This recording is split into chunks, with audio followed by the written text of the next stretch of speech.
누가복음 7장 백부장의 종을 고치시다. 7장 1절 예수께서 모든 말씀을 백성에게 들려주시기를 마치신 후에 가버나움으로 들어가시니라. 7장 2절 어떤 백부장의 사랑하는 종이 병들어 죽게 되었더니 7장 3절 예수의 소문을 듣고 유대인의 장로 몇 사람을 예수께 보내어 오셔서 그 종을 구해 주시기를 청한지라. 7장 4절 이에 그들이 예수께 나와 간절히 구하여 이르되 이 일을 하시는 것이 이 사람에게는 합당하나이다. 7장 5절 그가 우리 민족을 사랑하고 또한 우리를 위하여 회당을 지었나이다 하니 7장 6절 예수께서 함께 가실새 이에 그 집이 멀지 아니하여 백부장이 벗들을 보내어 이르되 주여 수고하시지 마옵소서 내 집에 들어오심을 나는 감당하지 못하겠나이다. 7장 10절 그러므로 내가 주께 나아가기도 감당하지 못할 줄을 알았나이다. 말씀만 하사 내 하인을 낫게 하소서. 7장 8절 나도 남의 수하에 든 사람이요 내 아래에도 병사가 있으니 이더러 가라 하면 가고 저더러 오라 하면 오고 내 종들어 이것을 하라 하면 하나이다.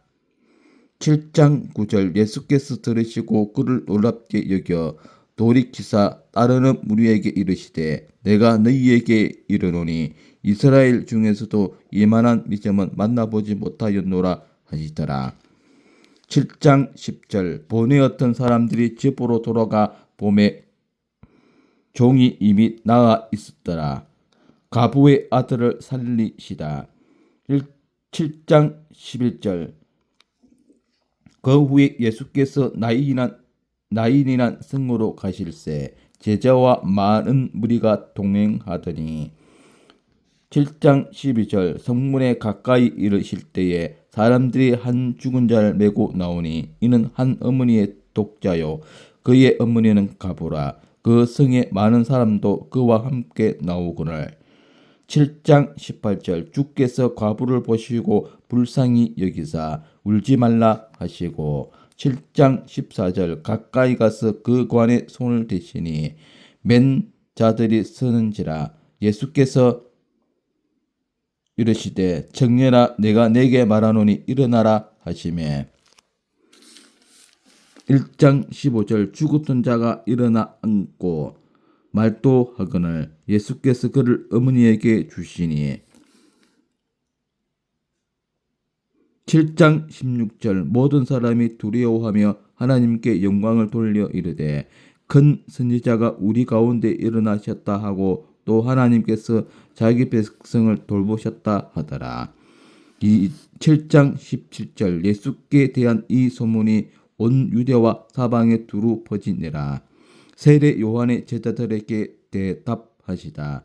7장 18절 요한의 제자들이 이 모든 일을 그에게 알리니 7장 19절 요한이 그 제자 중 둘을 불러 주께 보내어 이르되 오실 그 이가 당신이오니까 우리가 다른 일을 기다리오리까 하라 하매 7장 20절 그들이 예수께 나아가 이르되 세례 요한이 우리를 보내어 당신께 여쭈어 보라고 하기를 오실 그 이가 당신이오니까 우리가 다른 일을 기다리오리까 하더이다 하니 7장 21절 마침 그때에 예수께서 질병과 고통과 및 악기 들린 자를 많이 고치시며 또 많은 맹인을 보게 하신지라.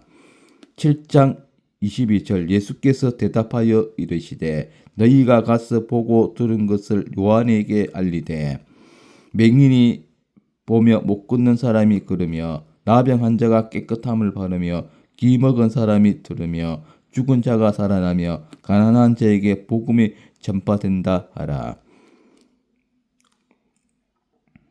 7장 23절 누구든지 나로 말미암아 실족하지 아니하는 자는 복이 있도다 하시니라. 7장 24절 요한이 보낸 자가 떠난 후에 예수께서 무리에게 요한에 대하여 말씀하시되 너희가 무엇을 보려고 광야에 나갔더냐? 바람에 흔들리는 갈대냐? 7장 25절 그러면 너희가 무엇을 보려고 나갔더냐? 부드러운 옷 입은 사람이냐? 보라 화려한 옷을 입고 사치하게 지내는 자는 왕궁에 있느니라. 7장 26절 그러면 너희가 무엇을 보려고 나갔더냐? 선지자냐? 옳다. 내가 너희에게 이르노니 선지자보다 또 훌륭한 자니라. 7장 27절 기록된 바 보라 내가 내 사자를 내 앞에 보내노니 그가 내 앞에서 내 길을 준비하리라 한 것이 이 사람에 대한 말씀이라. 7장 28절 내가 너희에게 말하노니 여자가 낳은 자 중에 요한보다 큰 자가 없도다. 그러나 하나님의 나라에서는 극히 작은 자라도 그보다 크니라 하시니.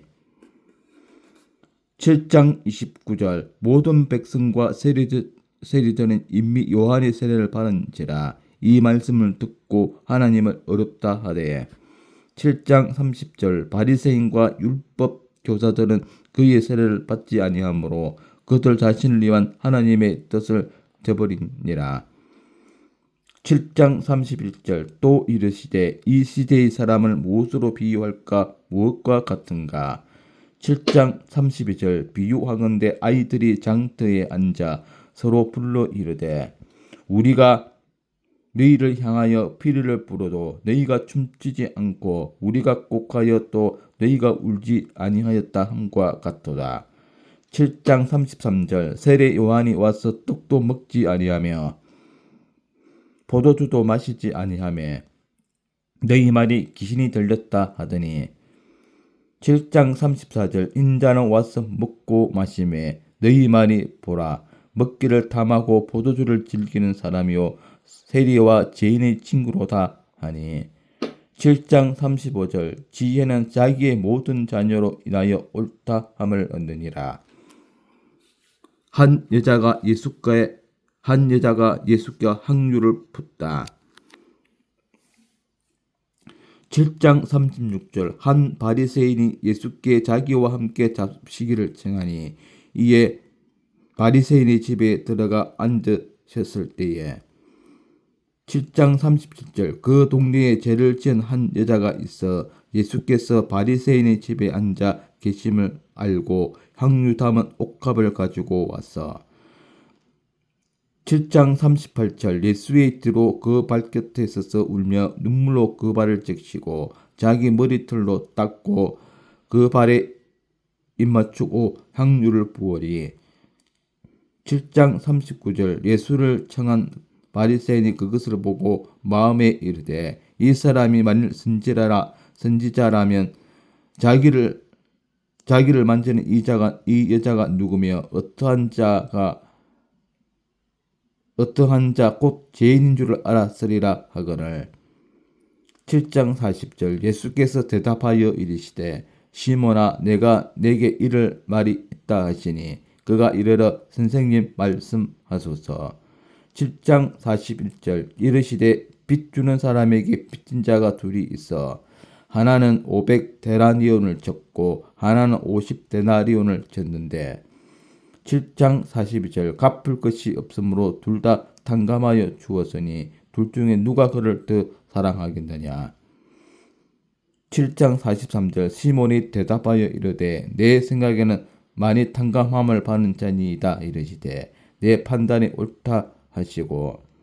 7장 44절 그 여자를 돌아보시며 시몬에게 이르시되 이 여자를 보느냐? 내가 내 집에 들어올 때 너는 내게 발 씻을 물도 주지 아니하였으되 이 여자는 눈물로 내 발을 적시고 그 머리털로 닦았으며. 7장 45절 너는 내게 입맞추지 아니하였으되 그는 내가 들어올 때부터 내 발에 입맞추기를 그치지 아니하였으며. 7장 46절 너는 내 머리에 감람유도 붓지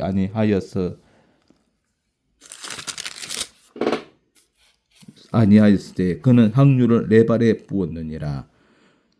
7장 47절 이러므로 내가 내게 말하노니 그의 많은 죄가 사하여졌도다. 이는 그의 사랑함이 많음이라. 사함을 바른 일이 적은 자는 적게 사랑하느니라. 7장 48절 이에 여자에게 이르시되 내 제사함을 바랐느니라 하시니 7장 49절 함께 앉아있는 자들이 속으로 말하되 이가 누구이기에 죄도 사하는가 하더라. 7장 50절 예수께서 여자에게 이르시되 내 믿음이 너를 구원하였으니 평안히 가라 하시니라. 네, 이상의 누가복음의 7장 내용이었고 주석을 살펴보도록 하겠습니다. 7장 2절에서 10절 극찬 바른 백부장 예수께서는 공생애 동안 많은 병자를 고쳐주셨다. 본문에서 이방인 백부장의 인물됨을 통해 교훈을 얻어보자. 1. 친절한 사람 백부장은 자신의 노예를 따뜻하게 돌보아 주었으며 로마인으로서 유대민족을 사랑하였고 회당까지 지어준 친절한 사람이었다. 이방인 점령 군인이 그가 이토록 친절할 수 있었던 이유는 무엇일까? 아무리 이방인이고 점령 군인이라 해도 하나님의 은혜에 사로잡혔으므로 그의 삶이 변화되고 행동이 변화될 수 있었던 것이다. 이 겸손한 사람 자신의 집으로 옴소 오시는 예수님을 향하여 백부장은 주여 수고하시지 마옵소서 내 집에 들어오심을 나는 감당하지 못하겠나이다 라고 말했다. 이것은 지극히 겸손의 표현이다. 성도의 가장 큰 특징은 겸손이어야 한다. 겸손이 드러나지 않는 성도의 삶은 결코 함기롭지 못한 법이다. 3. 믿음의 사람 백부장은 주님을 향하여 말씀만 하사 내 하인을 낫게 하소서라고 했다. 이는 주님에 대한 절대적인 믿음의 표현이다. 믿음은 바라는 것들의 실상이라는 말씀대로 병등종이 강건하여지는 놀라운 역사가 일어났다. 이 큰 믿음은 큰 역사를 낳는다. 하나님이 함께 하시기 때문이다. 오늘날도 그리스도를 통해서 변화받지 못할 종족, 기업, 계급은 없는 것이다. 7장 31절에서 35절 이 시대의 사람들 예수님은 시대에 대한 정확한 시안을 갖고 시대에 대한 정확한 경고와 함께 올바른 방향을 제시하셨다. 1. 무감각 무반응의 사람들 예수님은 당시의 사람들을 아이들의 놀이라는 비유를 들어 설명하셨다. 즉 두 편으로 나뉘어져 한 편이 혼례의 흉내를 내어 피리를 불며 다른 편이 거기에 맞춰 춤을 추게 되고 한 편이 장래의 흉내를 내어 울면 상대방도 거기에 맞춰 가슴을 치면서 애곡하는 것이 아이들의 놀이였다. 이것이 제대로 되지 않을 때 아이들은 상대편을 탓하게 되고 결국 진 편과 이긴 편이 결여지게 된다. 따라서 이 시대의 사람들은 피리를 불어도 춤추지 않고 곡하여도 울지 않는 무감각, 무반응의 사람들이라고 비유를 들어 엄히 경고하시는 내용이다. 이 잘못된 지식의 소유자, 사람들은 떡과 포도주를 먹지 않는 세례 요한을 향하여 귀신 들렸다 하고 예수님을 향해서는 먹기를 탐하고 포도주를 즐기는 사람이요 세리와 죄인의 친구라고 비판하였다. 그들의 잘못된 지식은 결국